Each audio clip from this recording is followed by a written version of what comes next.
السلام عليك يا بنت نبي الهدى وسيد الورى ومنقذ العباد من الردى. السلام عليك يا بنت صاحب الخلق العظيم.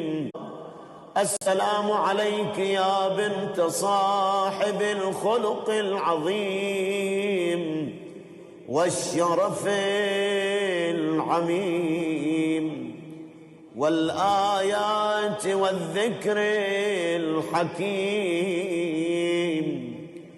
السلام عليك يا بنت صاحب المقام المحمود والحوض المورود واللواء المشهود